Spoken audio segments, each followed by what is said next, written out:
Make a motion that we approve the regular meeting minutes of May 23rd. Second? We have a motion made and seconded to approve the regular meeting minutes of May 23rd.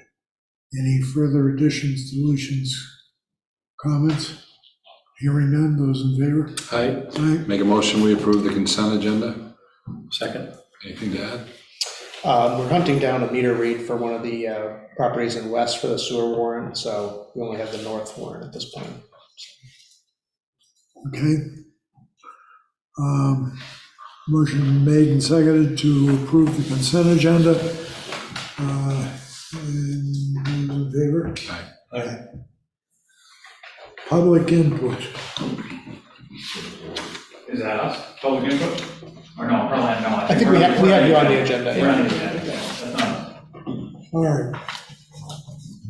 Says Whitcomb Hall committee's at 9:15. Oh, thanks a lot. Yeah. We knew you had a short ride home, so. That's right, yeah. I'll go home now. Yeah. Sarah, I guess you're on, dear. Can I get back here? No. Well, I'm here. Right here. Right at the big day.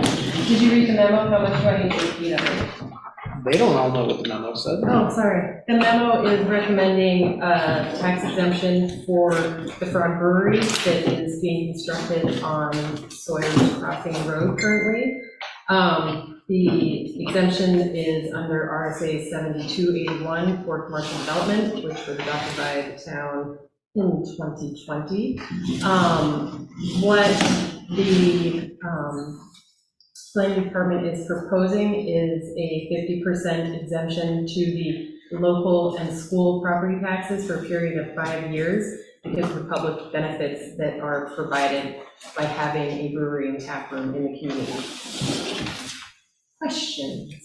Is this the big red building Yes. that's going up now? Well, is it red? I haven't seen it since I think I saw some red, yeah. Okay, All right. barn red. Okay. How many more jobs is this gonna give us than the hayfield that was there?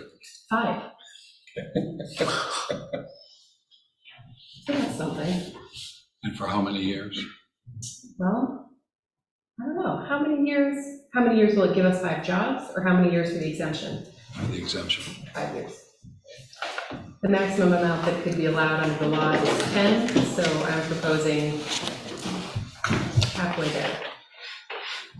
Sort of following the example of the only other exemption that has been granted for the woolen mill, which was also 50% for 5 years, providing different public benefits, but still providing public benefits. And how do you define the public benefit? It will enhance economic growth and increase the town's tax base, create needed services or facilities not currently available. It could redevelop or revitalize commercial or industrial areas. It could prevent or eliminate blight. Oh, no, I'm asking you, how does this project? It provides a public benefit because it provides a place for residents to recreate. It will increase tourism to Swansea, and it provides increased tax base overall, in addition to the jobs. Just not as much as it would without the exemption. Correct. It's the second brewery in our brewery district that we're developing, so Awesome. becoming a micro cluster. It's making use of a good location, I think, but In might addition to otherwise be making- difficult because of the across the street neighbors in propane and oil. Sure. Another benefit of this facility is that it can be repurposed for other things in the life of the structure. You know, it's not built to exclusively be a brewery for 200 years, although it probably will still be standing in 200 years. And that seems very beneficial to the town to have a multi-use type structure. Ask a question. Does the exemption go with the property? That's what it is, or does it go with the business? It goes with the property.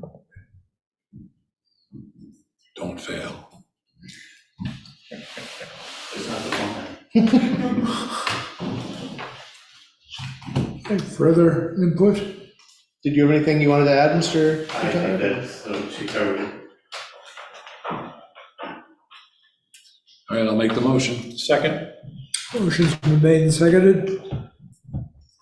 Any further discussion? Hearing none, those in favor? Aye. Aye. It's Good a job, good, Sarah. good job. It's a good opportunity to just point out that we're a little more than halfway through the 5 years, so it was adopted in 2020. We could approve exemptions up to 10 years, but the authorization was good for 5, so we're getting close to where we have to at least discuss and consider renewable. So just pointing that out, for kind of just to have it in the back of all of our minds by safe, everyone will hopefully remember, so. Excellent. Is my other item on the agenda? Yes, Is it now? yes. Okay. The other thing I wanted to discuss with you tonight is while we've been reviewing the site plan review regulations, it was brought to our attention by town council that the select board review of home-based businesses is not above board. So I'd like to take that away. So you will no longer be reviewing home-based businesses because we don't have any regulatory documents that authorize you to do so. Or policies. We have nothing that authorizes you to do that. Other than the site plan Right, and the site plan regulations. doesn't actually have authority to authorize that.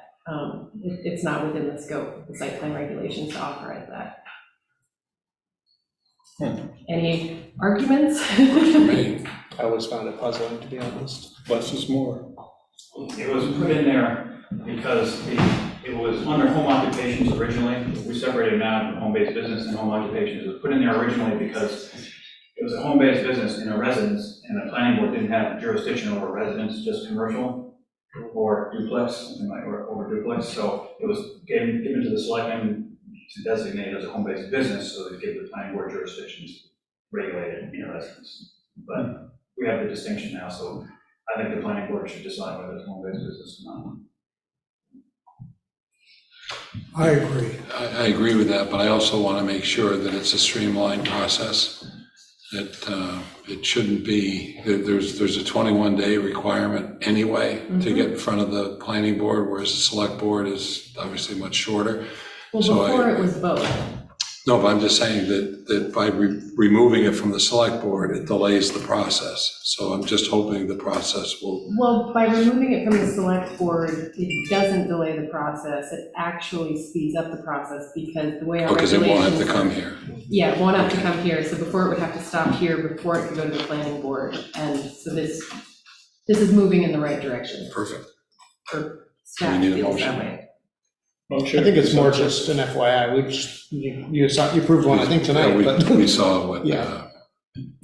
we just didn't want them to not come without, explaining kind of the thought process. So you can make consensus if you want, but it sounds like there is Doesn't matter consensus, anyway, so, no. We're taking it away. well, we never should have had it to begin with. I think you should have had it before things changed. So echoing what Scott said, The authority, that you guys had the authority that the planning board didn't. and now you don't, so. All the better. Or can they appeal to the board of selectmen, I the applicant? think that they could. I don't know, I can't tell you that, I'm looking into It's it. still authority. Thank you for your time. Thank you. Thank you. Thanks, Sarah.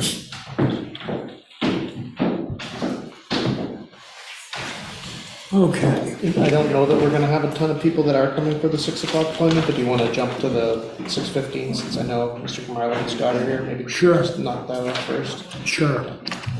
We'll jump to your discussion about the front office area.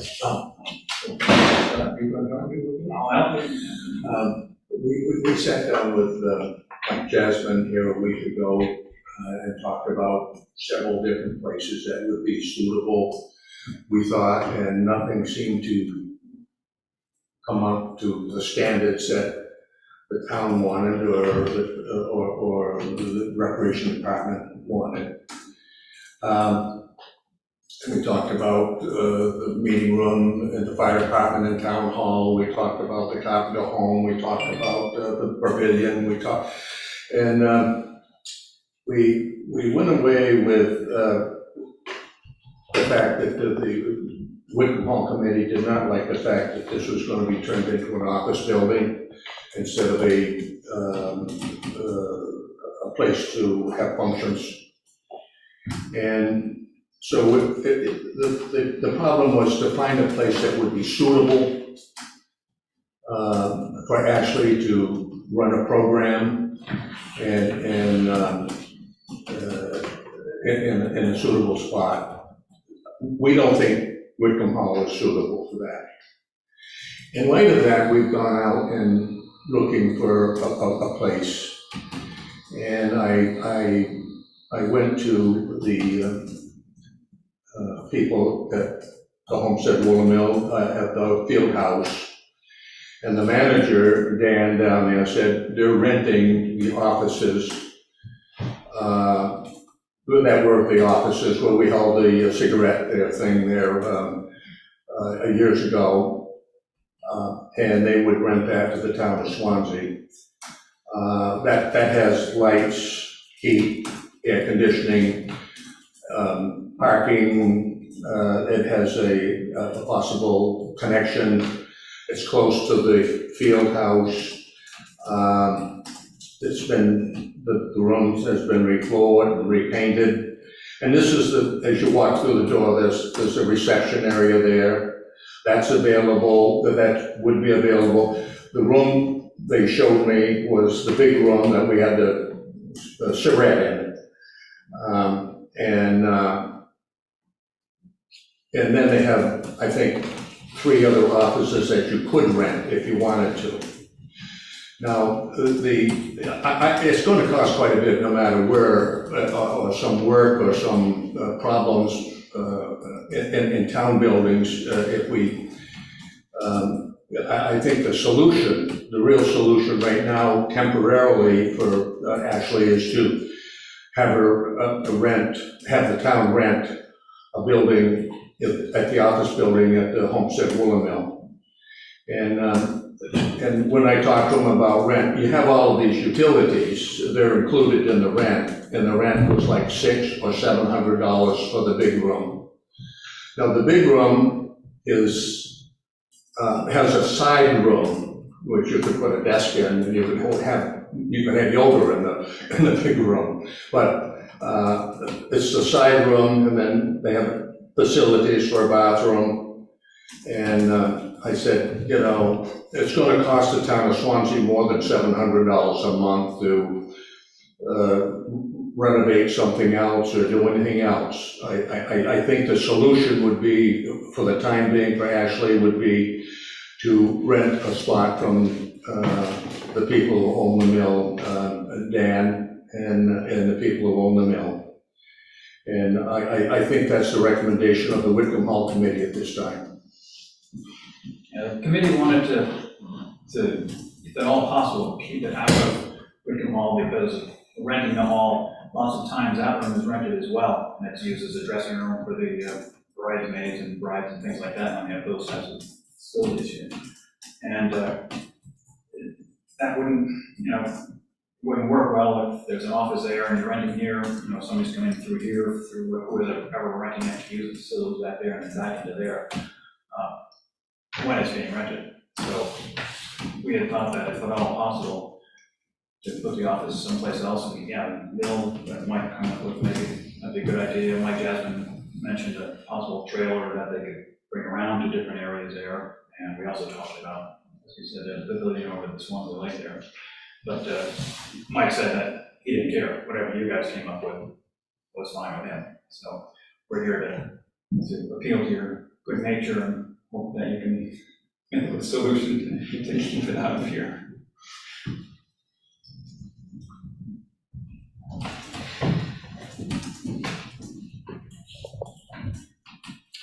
What were the other options that we considered?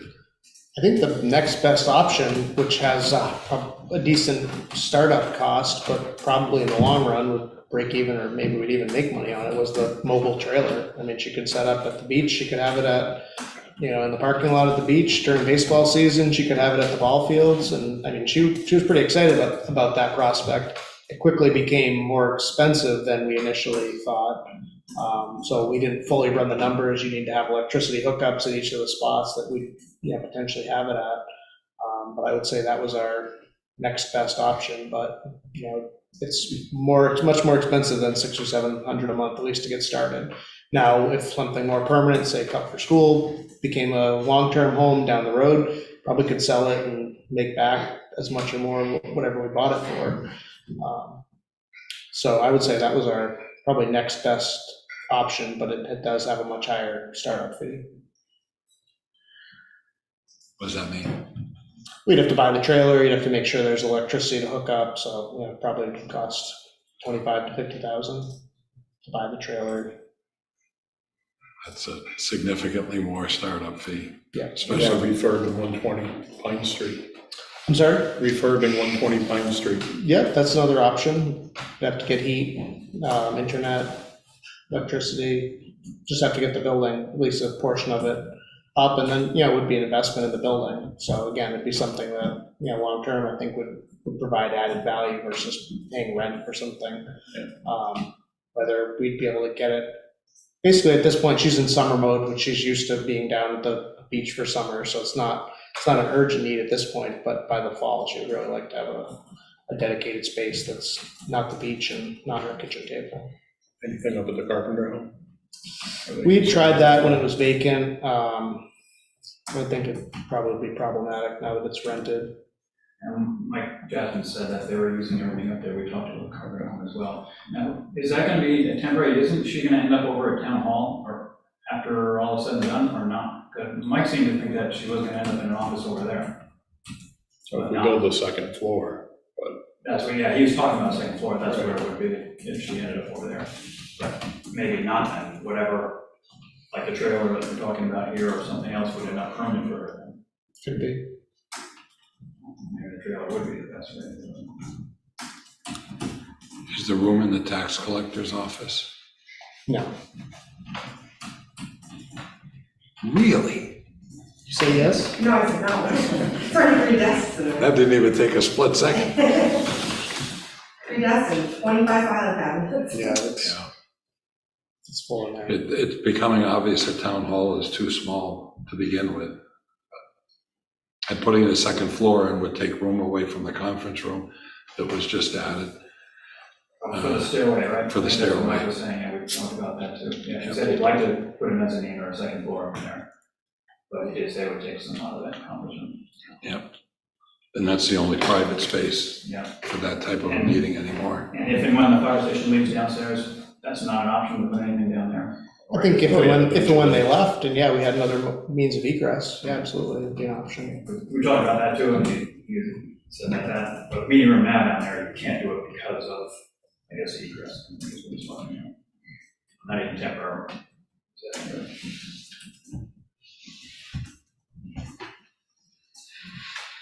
So we're in a sort of a hold for right at the moment because of the summer. Well, I would say we have some time to flush out whatever, one of these options sounds best to you. I'd like to start looking at them now.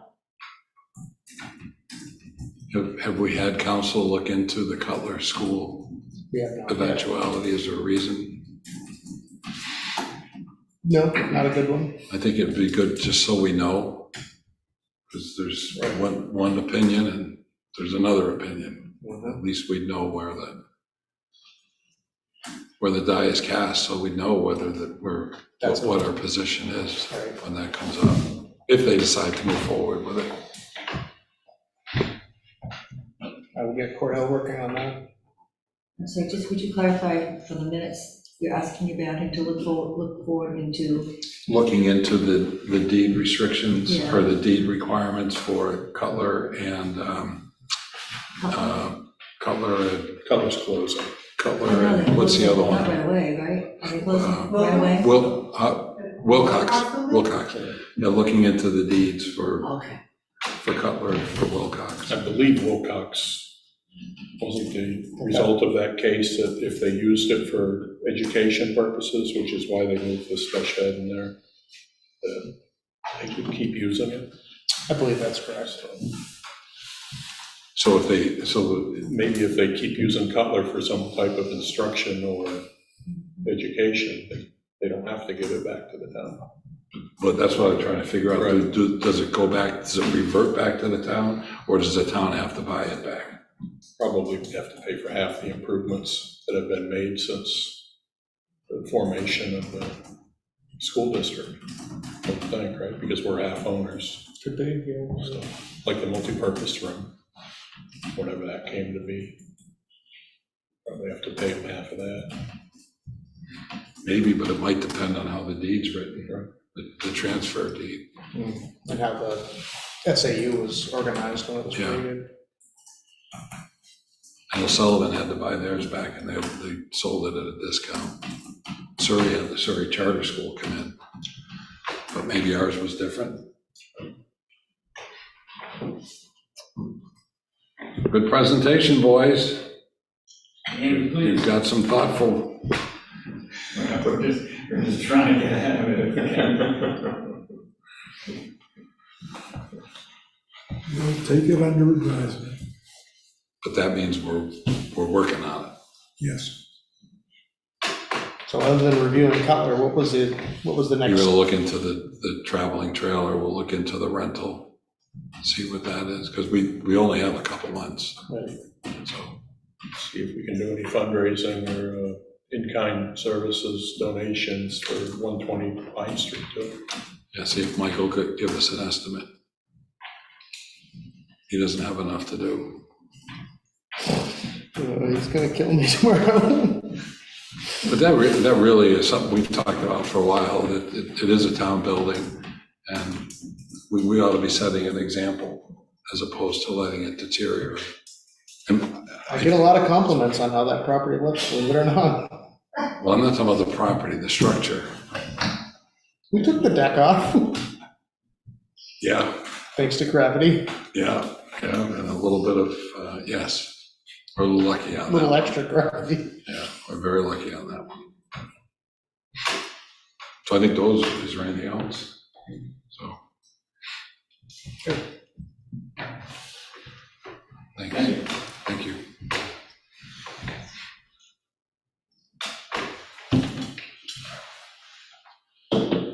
You guys won't be upset if we get to you a few minutes early, right? I don't see a big crowd coming for the door, so all those architects didn't want to come and get their copies, I guess, so. So we have Jennifer Goodman and Andrew Cushing from the Preservation Alliance here to give this lovely property an award, so come on up. Shall we stand? Over here, sure, yeah. Well, make sure you're on camera. We stand back here, that works? Kind of over here. Yes, we're Jennifer Goodman and Andrew Cushing from the New Hampshire Preservation Alliance, the statewide historic preservation group. And it's wonderful to be here with you in person to celebrate our award, the New Hampshire Preservation Alliance Preservation Achievement Award for the rehabilitation of this wonderful structure of Whitcomb Hall. So the Preservation Alliance has been giving awards for over 30 years, 3 decades now. A huge range of rescues, revitalizations, and rehabilitations, from little cobbler shops and one-room schoolhouses to major hotel revivals and big mill building rehabilitations. And this is part of I think a really special portfolio of civic projects, fabulous civic projects, that we're so pleased to add you to that portfolio of projects from all over the state. So really good to be here. Yeah, I'll just add that our committee really liked, obviously, the high quality turnout of the project, the phased approach, the community involvement, and the significance overall of the building, both architecturally and kind of its social elements, social history elements. I think it also helped that one of our board members, Jeff Ingram, was a Boy Scout here and remembers being in the building when it didn't look so nice. So he was certainly enthused to see the turnout with this award. So I should also just add too that we're really happy to have Swansea and Michael and some of the other mics that were involved in this project help present at our Claremont conference about a month ago at this point. So Swansea. To share this great. Yeah, exactly. Yeah. Swansea was in the headlines, at least for our conference goers. So. Yeah, the award is really about thanking the town, appreciate the hard work of the committee that advanced this project that you two are part of, correct? As well as the architecture and design team. Know that you need all those different pieces to make a successful project work, but your creativity and commitment is certainly very, very much appreciated. We think of these awards as sort of sharing the best of what's going on in communities and historic preservation around the state. We're all about helping people save and revive special places, helping people understand the benefits of preservation, growing the preservation movement, and so happy that you, like us, see the benefit of investing in special places like this. I said the program is 30 years old. I love all the connections, like the Boy Scout connection to somebody on our board who used to come here.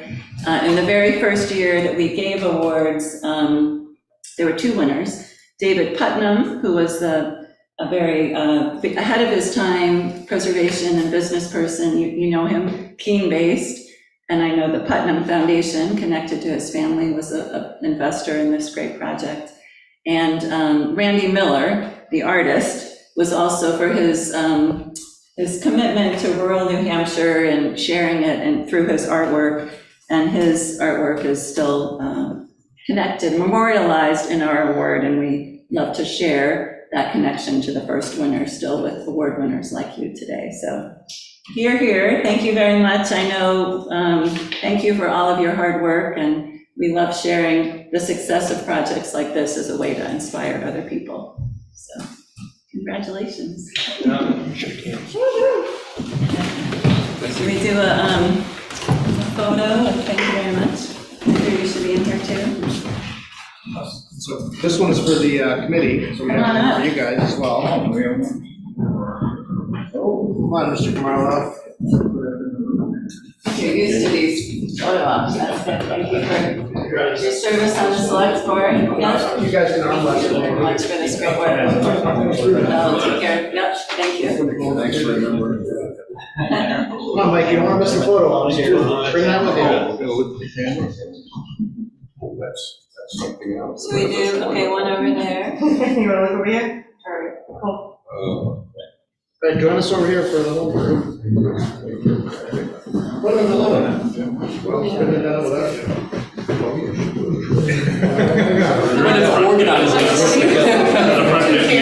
Yeah, thank you. All right, let's take stuff over there. And it's got the big checkbook. So. All right, 1, 2, 3. It's in Maine. Oh, I see. Sharon's in Iceland, and I don't know where Ann is. A lot of, She never leaves us around. Well, she doesn't show many these months, things. many She said years go of to hard Toronto work. or something. we got there. Yes, you did. Yeah, you did. Thank you, guys. You're welcome. Right, Yeah, we'll do a thanks for your proposal and work for the town. keep it, Well, the Rocky Ranch is next, I right? got ready for our wedding here, so I know where you're talking. Yeah. Thank you. Maybe. I appreciate it. Yeah, we missed out on the funding for the community center. The ARPA funds. Did you get dinged? No, Yeah. we didn't get it. Oh, We did apply. my God. Thank you very much for all of your. I was gonna ask if you heard. Tenacity on this. Yeah. So I haven't heard anyone who was the funding. Oh. I've only heard people who haven't. Probably have sharp stations. Yeah.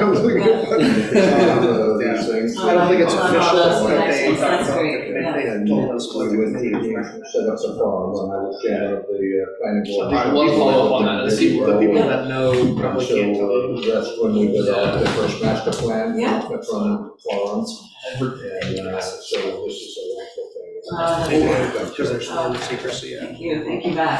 Yeah, I love the connections back. But, okay, well, And Jim Putnam's Just doing look at back. some great work on Court Street there in Keene. Oh, yes, We've helped with some definitely, projects there, Oh, yeah. man, Yeah. that's Great screwed family up. legacy. Jim has fixed so many houses on Court Street, we can't count them. But it's really, really nice of what they've done. Yeah. Thank you for all your work. I'll give this back to you. Thank you. all right. Give us a box over here. I didn't address your name. Andrew. Andrew? Yeah. I'm not in my way. All right, get on with your rest of your business and.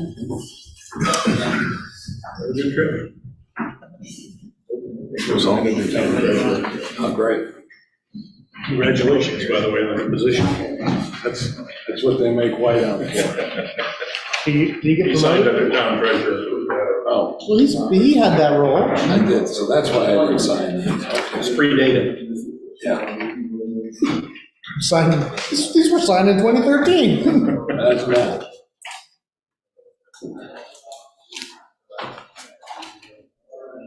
Okay, next. So we have the Upper Wilson Pond bond, the loan agreement resolution. So fortunately, I guess the higher interest rates haven't hit municipal rates too badly. We're looking at 2.71%, so not horrible. I think the best rate we got was like 1.9 at one point, so it was a little bit higher, but not bad. So we're looking for authorization for a 10-year, $440,000 bond. So moved. Second? Motion's been made and seconded. Those in favor? Aye. Aye. So also, next up, Upper Wilson Pond, dam related. Du Bois and King is requesting some additional compensation for design expenses. We had some back and forth with the Dam Bureau. So they're looking for an additional $17,000 for time to respond to and address their concerns. They've been good partners on this project. They put in a lot of legwork at the front end and helped us get the $1 million grant. So I think it's a reasonable request. I don't like the zigzag. It had to do with the materials, whether the existing, to do with whether the existing land had to be replaced with, like the compaction. Okay. So I don't think it had to do with the zigzag. I don't think. I believe it had to do with the kind of lower structure. Motion. Yes, please. 17,000 from 2022 warrant article number 4. So moved. Second? Motion's been made and seconded. Those in favor? Aye. Under old business, we have the ambulance service update. So as you know, we hosted the meeting on May 20th. A few of the communities have reached out to ask if we were going to host an additional meeting. I said I needed to obviously discuss with the select board if that was anything they're interested in. I also reached out to County Administrator Coates with a few questions that I had. Obviously, we can add any others that you have that I missed. I think I included my email in here. Unfortunately, he said he wouldn't get back to me before the meeting. So probably I would recommend you not make a decision until we get some more answers. But I would like to let the other communities know if you're interested in hosting another meeting or not. I suggested that might, because of the sheer number and volume of calls that we have, we probably want to make a decision earlier than some of the other towns to give them some idea of where we're going. Because, it would affect them. If they don't have as much volume as us, they're going to have to probably pay more for another option and vice versa.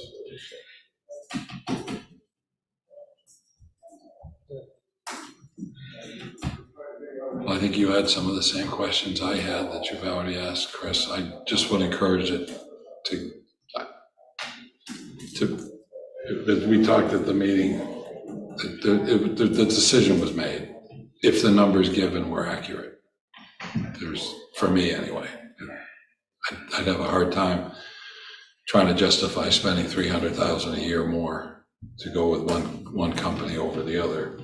And as I said to you, in 2019, we couldn't have predicted the next 3 years, and we sure as heck can't predict the next 3 years now. So, or at least I can't. So I'm in favor of meetings if there's a purpose, but I agree with Sly. I think we should move expeditiously, but I also look at it that we only have service on a verbal, and we're not paying for it. So, right? Correct. So at any moment, they could pull the plug and we'd have nothing. So I'd be prepared to make a decision tonight, but I understand you want to wait till you get those answers. I think from, not that we're necessarily negotiating, but I think from a negotiating standpoint, I think it's better to get the answers before you make a decision. Everyone knows what the numbers are, so I don't think, I think your point is obviously valid and makes sense. But yeah, I think it'd be good to get those answers before we make a decision. That's why I hope to have them by tonight. But unfortunately, there were other factors at play that prevented us getting answers. Are we meeting next week? We weren't planning on it, but we can, if that works better. I don't know, we're 6 weeks into it now, and that's halfway through the projected deadline that they gave us. So I think it's worth talking about if we get the answers, of at least meeting for half an hour or something, and that would give you an opportunity to get back to the other towns. Yeah, that makes sense. Sign the sewer warrant. And sign the sewer warrant, actually, yeah, Michelle, that would be good. That would work on that timeline too. That works for me. All right, So if we get the answers, we'll plan to be on next week.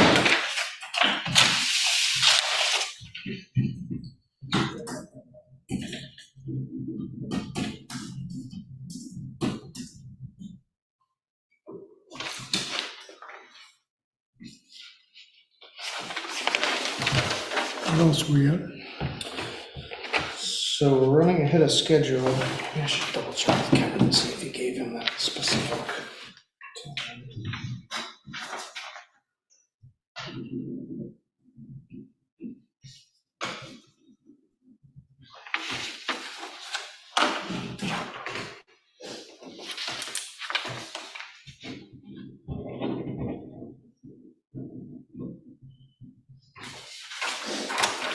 you. Kind of on the good side of the tax deeded properties while we wait on that one. As you know, you signed deeds for 2 of the properties that were redeemed. That was a happy ending where they were redeemed by the owner, and we were able to get the full amount and the penalty, so that one worked out. We're also working with another one of the owners to try to see what former owners, to see what he's able to come up with, to see if he'll have an opportunity to repurchase or maybe work out some sort of arrangement to get him back on the good graces. So Kevin's been great at working with folks on those, helping with applications for assistance and different opportunities. So can't say enough good about how he's been doing with that. So the ones that were just redeemed, what was the whole process for each of those, time-wise? So when you say time-wise, what do you mean? Well, we took the property by tax deed. Correct, back in early May. Okay, so it was this year. Correct. Yeah. So they're redeeming it. They've redeemed it now. Correct. So when we take them, we have to do a 90-day notice. So we pretty much just do that for all of them, kind of automatically to get the clock started. And then, it says they have 30 days, but really they can redeem it up until we've transferred it. So they came up with the full amount that was owed, taxes, interest, penalty, and paid it off with a bank check last week, I think. The redeeming deeds are the ones that went paid off before it went to deed. No, there wouldn't be a deed if it was paid off before it went to deed. Okay. These were the ones on the corner of Hale Hill and.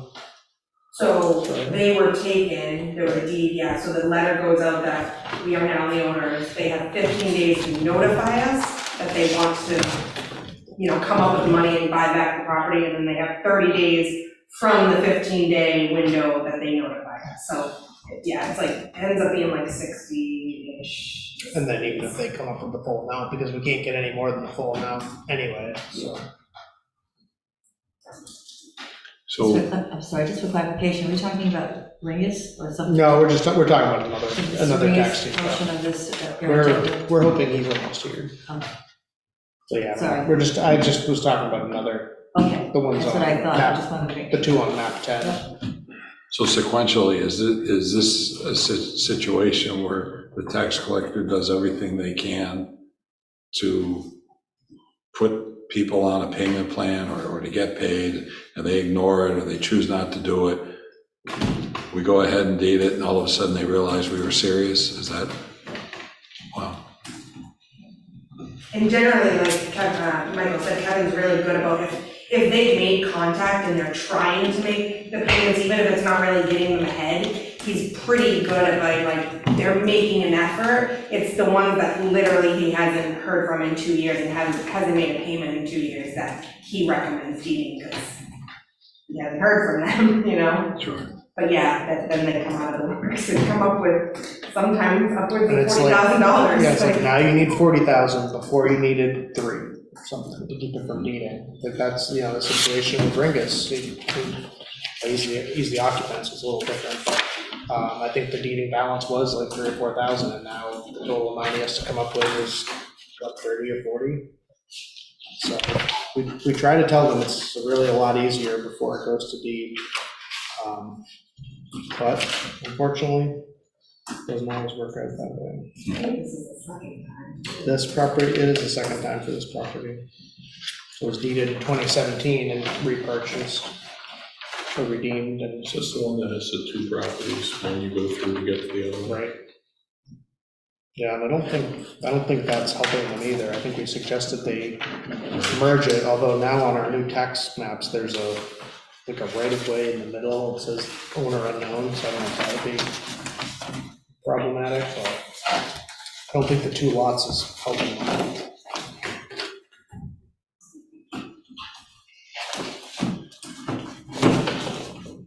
Would this be a good time, since we've got 15 minutes, to bring up that proposal that Keene has?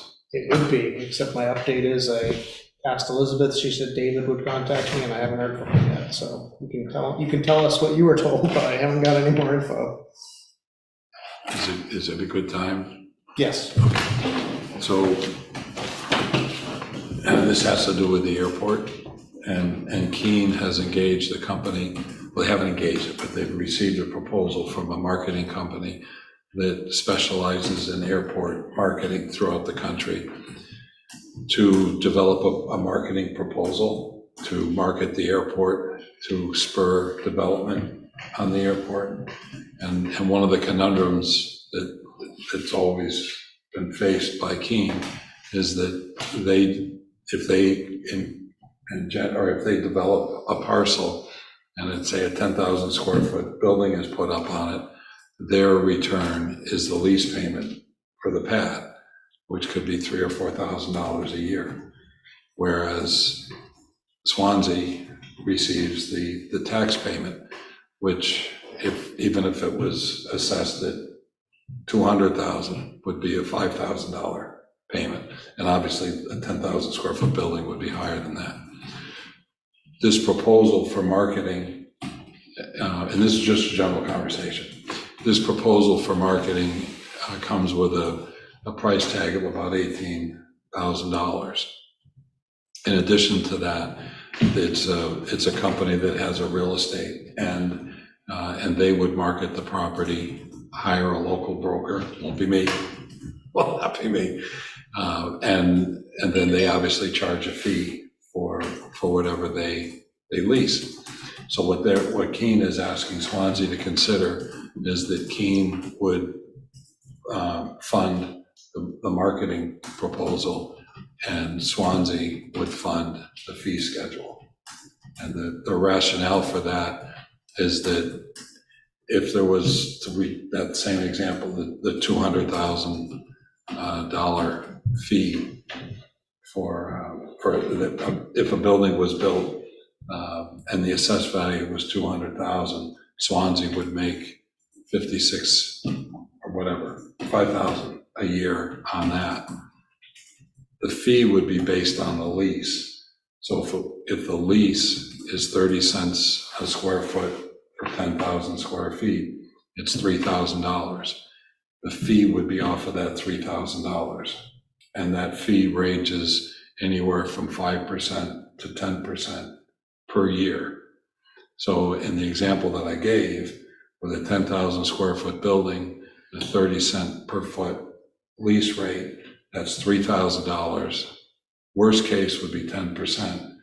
Swansea would be paying $300 a year for the commission and receiving $5,000 a year in taxes. So this is just general scope. If there's interest in even discussing it, then we would have to get more specific with numbers so that this board understands what it's taking for an obligation. And there's been no negotiation in terms of what the fee is. We would, so I haven't really looked into it. I just saw there was a range of 5% for a larger parcel, a larger, like a 200,000 square foot facility, which we know isn't going to be built there, but a larger building, and then scaling up for the smaller ones. So it's, if Swansea says no, Keene's probably going to say no, and we'll just muddle along. So What's the from legality on that? just one other thing, that's a good question, but one other thing, Swansea has no expense if nothing gets developed. So anyway. I don't know. Yeah, I mean, we did some marketing of the Safford Drive land at one point. So yeah, I don't know. This is, yeah, it's a novel idea, so I don't know. So I thought it was pretty novel. I thought it was pretty creative. I don't develop it, Anything? Anything airport related. Hangars.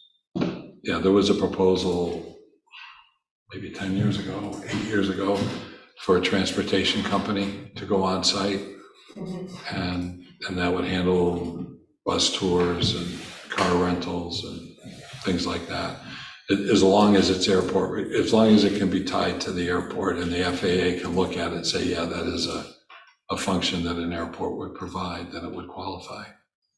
I don't know how they got the sewer plant on there, but I guess you could, especially since it's not connected, but they did. Yeah, it's connected to the terminal. I believe it is. No? No, I think they have a leach field. that's Leach field? what they were asking us. They use a lot of water there. They use a lot of water? Yeah, between the restaurant and the terminal. Yeah, If it is connected, they don't know it, because they've been asking us to help fund getting So stuff there. that was one of the reasons they were hoping we'd expand the TIF, Right. was to run the sewer line.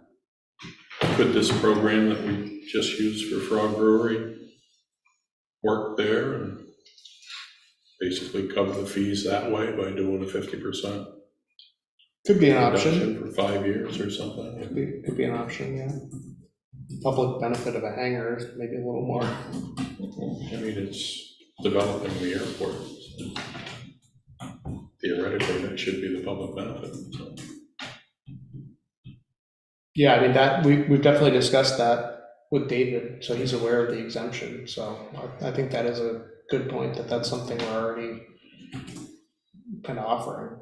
That covers it, basically, in a similar way, it covers the same amount, it's a different way to fund it, it's funding it towards offsetting the owner's future taxes, not paying the broker, so it's kind of a different way to do it, but it absolutely could offset the tax impact for developers up there. So should we continue with the discussion? Get more information? Sure.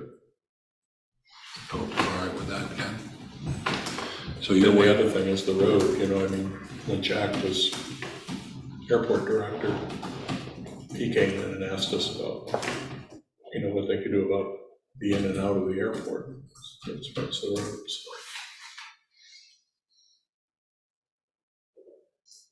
Yep. I think people have definitely learned, most of them, that it's better to take a right out of there than to take a left, Oh, boy. especially at peak times. 10 o'clock at night, you're probably okay, but Yeah. Especially with some of that traffic. I mean, the service work being done, oh my God. When the line gets loose. even the roundabout probably doesn't save you then. No, it does, because, yeah, it does, actually. It does give you a break. It does, typically, yeah, because it's only one direction that the whole line is coming. So the other direction is more regular. Although I don't know, what were they digging today down at? Tapping in a new connection for the Swansea Gardens. For the Swansea Gardens. So is the state pretty much done with what they were doing? No. They're trying, that's why they did it today, they're trying to get ahead of the state paving. Oh, no, I didn't mean the paving, I meant the culverts or whatever that they're putting in. Probably. Yeah. No, they're gonna be grinding a lot of it. hopefully this month, but I don't know.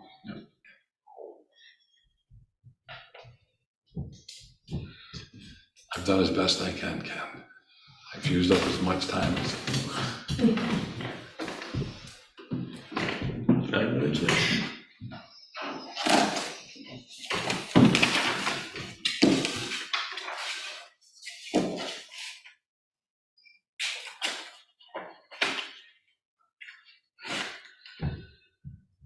Do Jenna's exit interview. It's my last one selectmen meeting.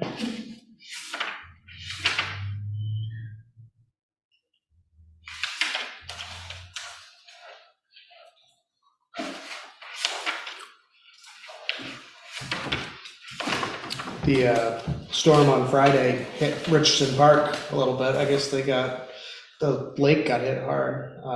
Fortunately, all the trees, a bunch of trees got knocked down. Fortunately, they all fell the right way into the woods. I saw him on Wilson Pond yesterday fishing a tree out, Really? Okay. so It's been a pond-based storm or something. I guess. How'd the rain garden hold up? Not so good. It would have been better if the grass had taken. So, yeah.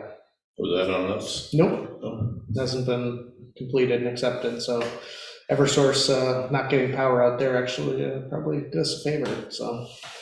It hailed too, I think. Did it hail? Yeah, I think it hailed it.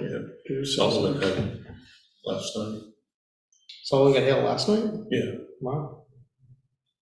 we heard thunder and lightning north of Keene, and it stayed up there, so. I saw a deck that was just white like this with hail, and the coffee table on the deck had hail all over.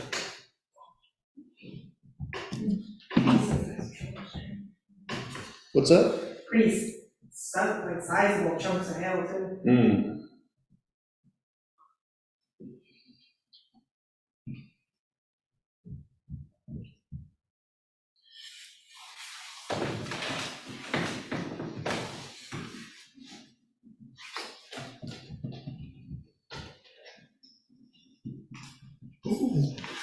Who's this? That was Richardson Park. Ooh, Where'd they go?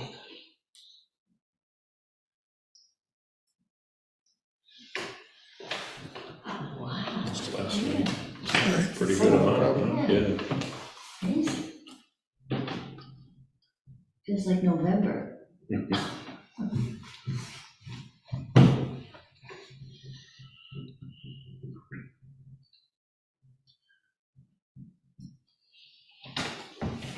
wow.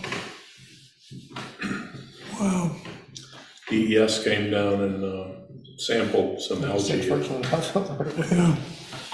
DES came down and sampled some algae at Wilson Pond that somebody thought looked like that cyanobacteria, and it wasn't.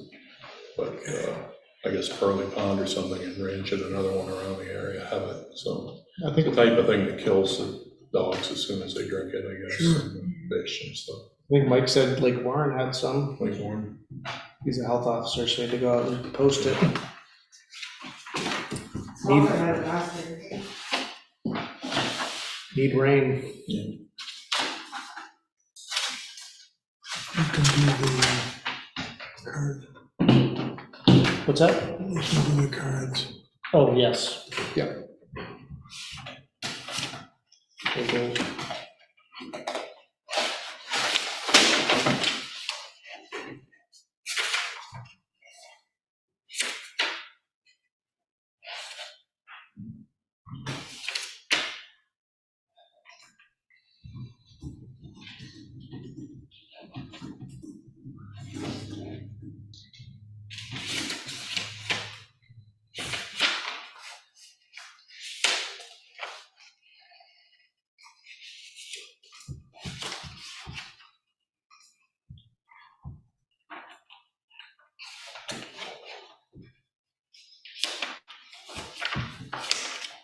We have the West Swansea Water Company site visit and then kickoff meeting scheduled for later in June, and one in later June, one early July. Did one of you want to serve as a select board rep on some of those meetings and visits, or stay out of it? Might not be able to get around that good then. I don't know, when is it? I'll give you the dates, late June or early July. How did that West Swansea? What's going on? Stepped off a curb, maybe broke a tendon. Ken, Jenna wants to know how Westport Village Day went. Went okay. The average age of the attendees was 85. Ken brought the median age down. That was the pie No, actually, the pie wasn't there. the next day. Or They promised pie and didn't deliver. Oh, no. None of them was there. Wow. Read the proclamation from the state senate. what, not the governor? Governor Just the was not senate? there. No, I mean, the proclamation was from the state senate.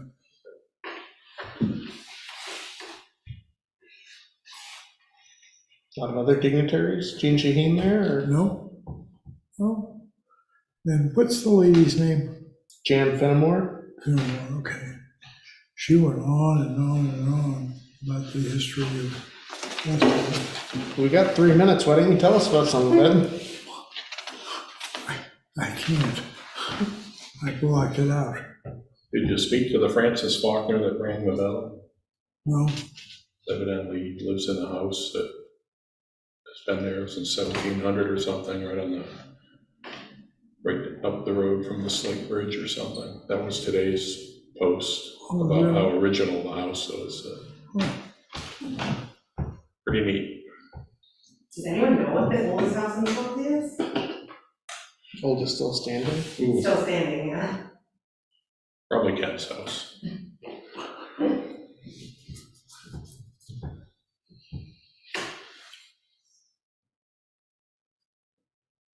Sick Lee Dunham on that one. I was just gonna say, we would probably know. Lee was there. Lee gave his pitch about the town and Denman Thompson. We have scheduled that public hearing, right? We got concerts, bands at the Bowls are returning this year. I understand that. Today's Sentinels at a general store, silent disco, family-friendly campground, regular campground, and I think what else? Oh, I think you're campground. talking Northlands, right? Yeah. I'm talking Potash Bowl. Oh, Potash, sorry. It's like, wait, Yeah, I was about to say. Lee's taking this next Well, what are we level. having, you said a public hearing, Because it's a concert series. the Potash Bowl? I thought they just took that power away from us. Nope. You still have event powers. Who's organizing that? Bands at the Bowls, Lee Dunham. We've done. Oh, really? Good for him. Now they're getting electricity back, right? Is that what he said? Yes. You need it for the silent disco. No, that's Northlands, but No, do we know who they're gonna the have bands their own are? band at the camp. Yeah, he posted it. The bands are at the campground, the regular campground too? No, at the Northlands. I know, They're oh, yeah, at we camp, got that. right. Oh, I thought you meant. But I thought- Apparently, it's only during the month of July. Is it? July and the 2 weeks of August. Turn It Loose, Green Heron, Nelson Town Band, Cindy Duncan, Steel Rio, and Tom Florigan. Perfect. Well, it's too bad the Green Sisters aren't gonna be there. Are they different than Green Heron? Did they change their name? No, I think it's the Green Sisters.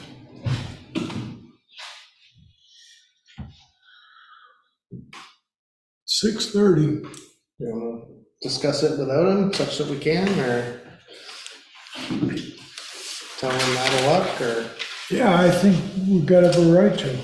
There's something in writing? What are we talking about now, 6:30? This is the- Back to the appointments. So See how Ringus. how did they get on the schedule? So he spoke to Kevin. So he and his family are the occupants of the house. The mother-in-law is the one who actually owns it. As we mentioned before, it was tax deeded back in 2017, went back to the former owner. Now here, 6 years later, we're in the same situation. So I think he was looking to see, I don't think he had a specific ask. I think he was just looking to see if there was any lesser amount, less than the close to 38,000, total amount that we potentially accept for a redemption. Is he online?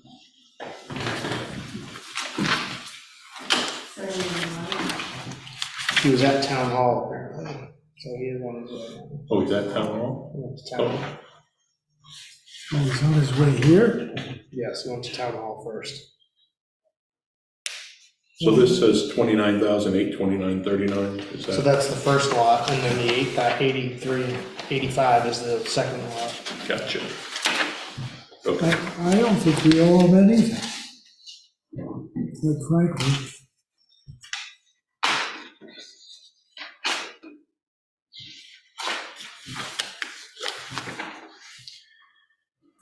So what, it's basically 25,000 that really is the kicker here because we tax deeded it, that they could have avoided. If I understand it correctly. Yes. Interest and penalty. Not the interest and The penalty, penalty. but the penalty. Right. Yeah. Correct, the penalty is So 25,000. if they'd have done something prior to, They could have just paid off the deeding balance, which probably was $4,000, $5,000. and they would not have incurred the penalty. Correct. And do we have a history on this? Do we know, did they respond to Kevin at all, or they just totally ignore it? I don't think they got the notices because they're the occupant. So the owner, Well, but that doesn't matter. the owner has They're never a been, tenant, right, the owner has never been responsive. But right? it's also, I mean, it's a family, it Doesn't- comes to go with dynamics, Yeah, but it doesn't matter. They're a tenant. So why wouldn't we be talking to the mother-in-law? She's the owner. She's not responsive, never spoken to her. Then You see the Catherine. then why, Correct. they should have no standing.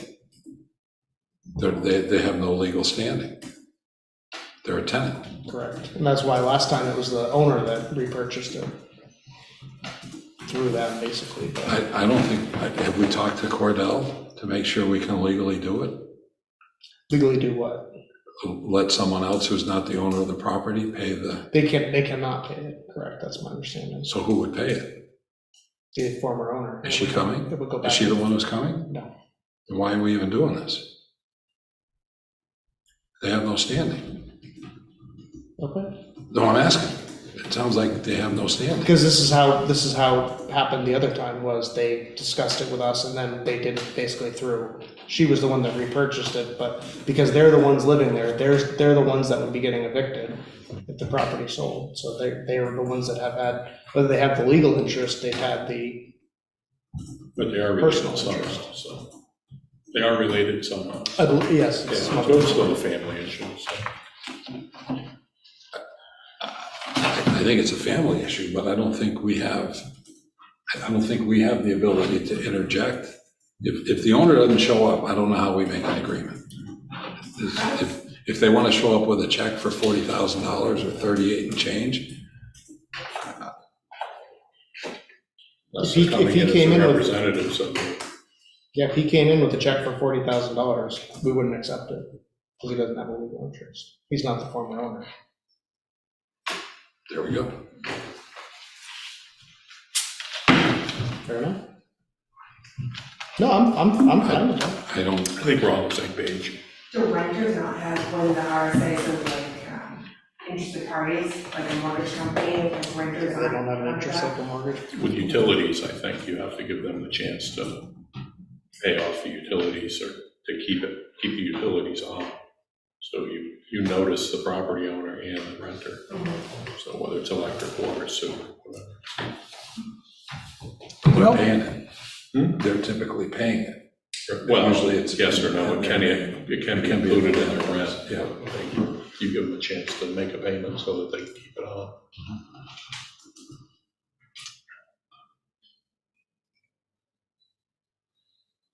This should be fun.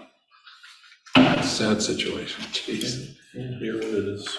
I do hope they cleaned that house up, though. Boy.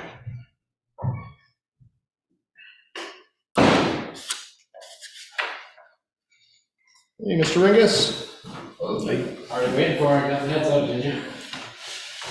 Hi guys, how are you? Good. Well, how are you? I'm not sure, I'm not sure yet, really. I just came in today to see what, I guess what our options are, or what we can, what I can do to save the, my mother's property on Denman Thompson. I had no idea that, it was this far behind or anything like that. I mean, which is really unfortunate, because probably within a couple of phone calls, I probably could have had easily a year's worth to keep us out of trouble, kind of thing. And sorry, I look like a mess, I just came straight from work. You look like you had a working day. It was one of those for sure. Yeah, so I don't know the ins and outs of it that well. If it's just a strict kind of guideline process that you just have to follow down, and that's what it is, or if there's different avenues, things like that. I just don't know anything about it, and just hoping to learn. And also, I believe that I have something in place where I'd be able to pay everything all the way off, which is obviously the main goal, and I'm not sure that may be the only possibility, but I don't know if it is or not. That's kind of part of why I'm here as well. Yeah, I think at this point, where it's been tax deeded, the only real party we can work with is the former owner. Yes. That's your mother-in-law, right? It's my mother. Oh, it's your mother. Yeah, and I guess it's just a handwritten, but I have a letter of intent, and basically says that I can speak on her behalf. And if I end up making this happen, I've already talked to her, and she's decided that if I pay this off, that it would be our house, it wouldn't be my mother's house any longer, because they were proving too much. But we've been there, almost 10 years. Got 2 kids in the school. I don't know if this is the part where I'm just supposed to tell a lot about myself, or if this is kind of more of a business kind of thing. If anybody can clue me in, so I don't just sit here and rattle off for no reason. I think Michael has pretty much made the point that our communication needs to be with the owner and former owner, I'm sorry, with your mother. Yeah. I'd be curious to know why she didn't respond for it was a few years. Yeah, exactly. Well, part of it, I'm guessing, is she has Asperger's. I'm guessing that just at some point it becomes overwhelming, or something where you bury your head in the sand for no reason, even though you know that. I would like to as well. I mean, I didn't push the subject too hard on her behalf, because I say, well, if I'm the one who lives there, and we're pretty close, which is, a real stinger for me. I'm like, I just saw you, if you couldn't just hand me one of those letters or say something, or anything like that, I certainly would have taken any of the steps to go, and keep everything okay. So like I said, I know that you can only talk to her, but I guess I'm more, if I end up figuring this out, I will end up being the owner of the property. So I just I can't even imagine myself leaving that place. I've been there for so long. My kids have grown up in that house. There's just so much tied to it. When we got it, it was just unbelievably trashed. It was so. What did I tell you? It was so bad. It was worse than that. It was all of that. Yeah. I mean, the realtor had parked probably 30 feet away and said, I believe you. Whatever you find, I'm not taking another step closer. And it was god awful. I don't know how many years it has been left there, but hordes of animals and everything else. I've taken everything out, I've taken everything apart in that house and I've put almost everything. I guess the house is never really done. You kind of I'm almost in the chase your tail stage, with it, but I mean, I've taken out, touched every board in the house, I've done everything to it, so, and especially in today's world, there's no good places to go, there's no, I don't know, I don't wanna go from feeling on top of the world here to just homeless. That would be unbelievable. I mean, this is just blindsiding. I thought that this year I'd be starting my own business and everything, kind of got started on that, and then I find out about this, so I gotta kind of reevaluate my whole thing. You kind of go from thinking you're just about to be on top of the world, with everything down to you might be at zero, but you don't know. You're in this long. What's the timing? This was done on May 4th. Yep, so basically 90 days from then is when the property is eligible to be sold. Right, and there's nothing that either extends that under any circumstances, or have you heard, I don't know how any of this works, or if it's just a fine line, there's nothing we could, you or I can do about it. We have a lot more options before the tax deeding, which is, I'm not trying to say that, but it just gets, basically unless the board is having contact or has a payment plan, it gets tax deeded, and now the options are a lot more limited, so. Exactly, well, that's, I understand that I'm definitely within the limited parameters here, but I'm just wondering if anybody. Does your mother have the 40,000 to? Does she herself? No, she doesn't. It would be me coming up with it.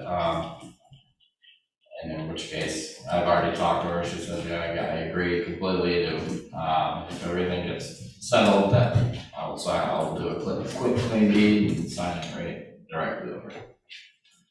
So, yeah, because we can only deed it back to her. Yeah, We went through this the other time. I that's where I come in as the odd third wheel. I couldn't get her to go to one of these meetings if it was gonna save my house. She won't even answer a letter apparently, it's heartbreaking, but I hate to lose everything that I have, based on just someone else's negligence, which obviously the law is the law, and the way it goes is the way it goes, but I'm just trying to understand it.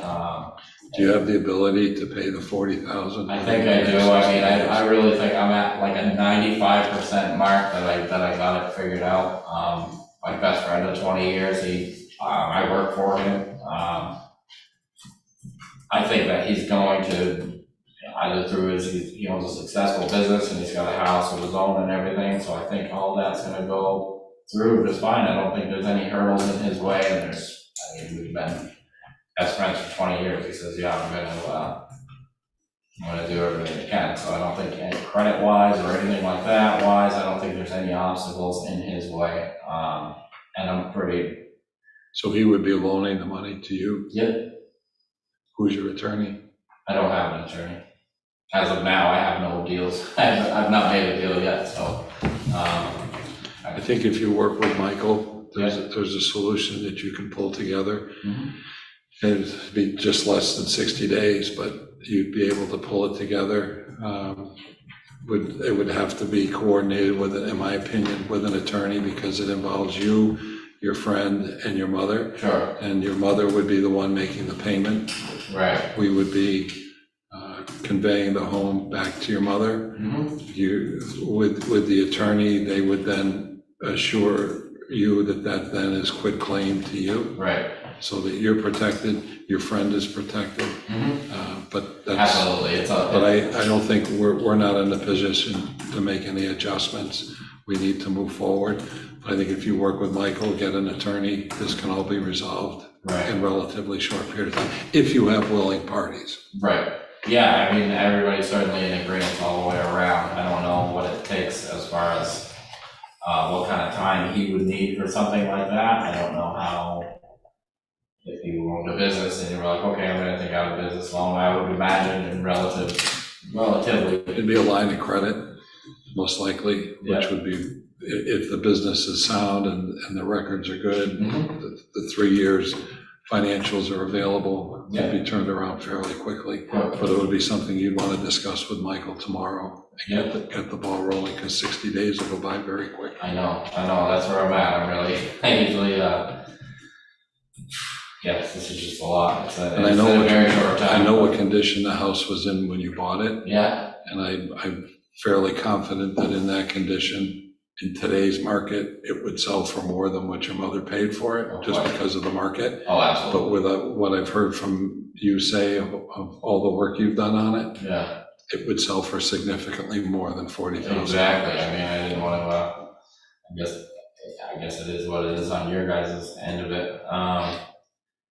Yeah, I know, that's what worries me, and I'm not a guy, I can't just go and move into another house. We're not really apartment people either, we can't do that. My son is, Hell, even if you did, there aren't any. exactly.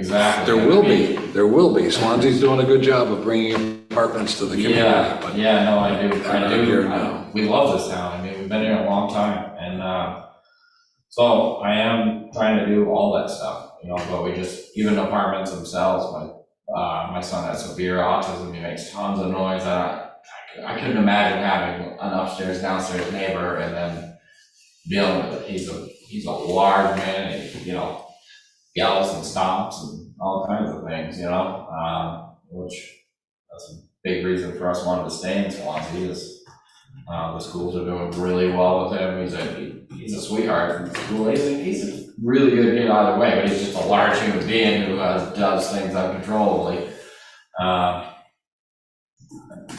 But anyhow, Well, if you don't mind reaching out to Michael tomorrow. Yeah. We can help him to help you to get to where you need to be. Okay.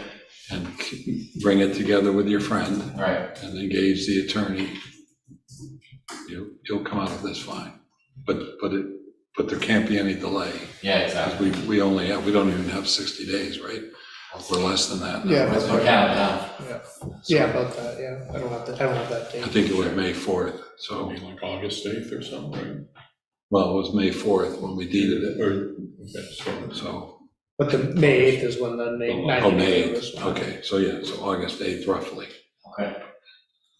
I mean, honestly, I've been kind of wrecked. I've been keeping it together pretty well. I really think this is gonna pan out. I think it's gonna happen.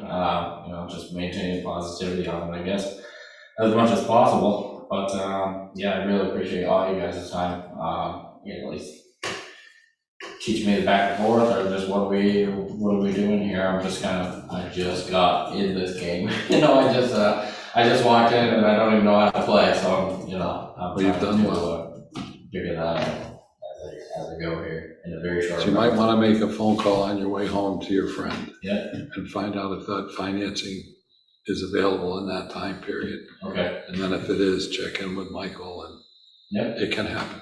That's If excellent. all the parties are willing to work together. Now, as far as being, if let's just say it all fell through, what happens what's the time length, I guess, as an occupant? Because I'm standing on the occupant side of it as well, when does what happens, I guess. So the 90 days goes up, the note doesn't get paid, and I have to, is there a certain amount of time that I have to be there, or? So that would be something you'd work out with the new owner. So we would auction it through some means. We haven't decided yet, but whether it's auction at the location, or we do online auction sometimes, probably would do a site auction for that. So whoever has the most money in their pocket that day can buy the property, and then within, closing within 30 days, and then that'd be something you work out with the new owner. Maybe they'd be happy to rent it to you and keep you in there. Maybe not. I think if I lost it, I even think of it now, even as my house, so I don't know how I would be with that. I guess it's an option. It's a whole lot better than being homeless, I suppose. It's just unbelievable. I guess on her behalf, I apologize for her giving you guys to run around. There's no reason why any of that could have been paid at any time. You don't have to apologize to us. No, I hear you. I just throw it out there. It's just, I don't know. I don't know. a lot going on, but I do appreciate all of you. So Michael, we'll talk it through the entire process for you. Also with regard to the fact that you have 2 lots, which may or may not be in your best interest, he can share that with you. And then at that point, it would be incumbent upon you to engage an attorney if everybody's willing to work together. Sure, and when you say, it'll be more of a hindrance to have 2 pieces of property, is that? Well, the tax deed went out on both properties. Right. So we took ownership of both properties. Yeah. There may be some tax benefit to you to merge the properties. Yeah. There may not be, but at least. It's gotta be pretty slight, you would think, right? If you own 2 adjoining properties and you combine them together, can anybody shed any light on that? I guess that's. We could go over that. Yeah, That's down the road stuff, I would imagine at this point, Michael small can potatoes. and just- review that. Well, I'm just trying to get education Yeah. anywhere I can get it, as far as that goes. A lot of times you're right, but it depends how it's being assessed. If you're being assessed as having like 2 building lots, Yeah, and that could save you, $2,500 a year in taxes, something like that. do you think because the house is on a landlocked, or basically landlocked with right of way, that it's beneficial because of that? we're not in a position to really answer that for you. It's just posing. I guess We it's don't- banter, I'm not. We're not lawyers, so we don't know, but we're just posing that to you because it became apparent to us in reading the record that it might be something that your mother could have looked into, Sure, or whomever the owner is. right, But we're not in a position to advise you. yeah, no, exactly, this is just, it's just chit chat at this point. Well, it is and it isn't. It's Yeah, no. a public meeting and it's being recorded. so- Oh, okay, well, I hear you. But you could end up with a house for, I guess, a little over 37. 40,000 or whatever. 37, I thought? Well, plus lawyer fees and whatever, but Right, still, yeah, I mean, that's. where else you gonna get a house for that kind of Basically, money? nowhere, ever, anytime soon, I mean, yeah, this is my one shot here, so I'm really pulling for it, I think I'm gonna make it happen, so, I guess I won't bother you guys any longer, I appreciate all the time, It's not about it. We appreciate you coming in. thank you. Thank you.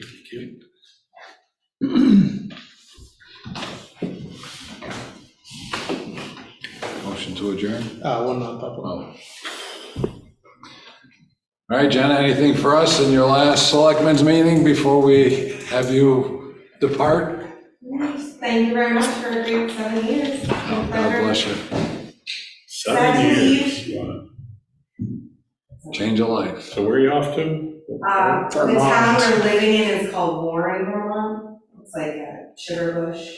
South of It's like Waterbury. west South of of Montpelier, south of Waterbury. Okay. So you're up there a ways. Yeah, It's only like 2 hours away. yeah. Surrounded by woods and trees and mountains and barely. Scary. So it should be fun. A little bit, yeah. Good. We'll see. Think positive. Embrace it. Embrace it, yeah. Trying. Under, B for hiring. okay, make a motion to go into non-public under B. Second? Motion been made and seconded. Colby, Aye. Walter, Karazinski. Aye.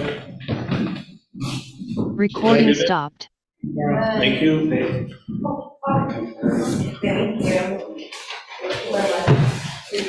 Thank you. All right, well, I haven't cried this whole time.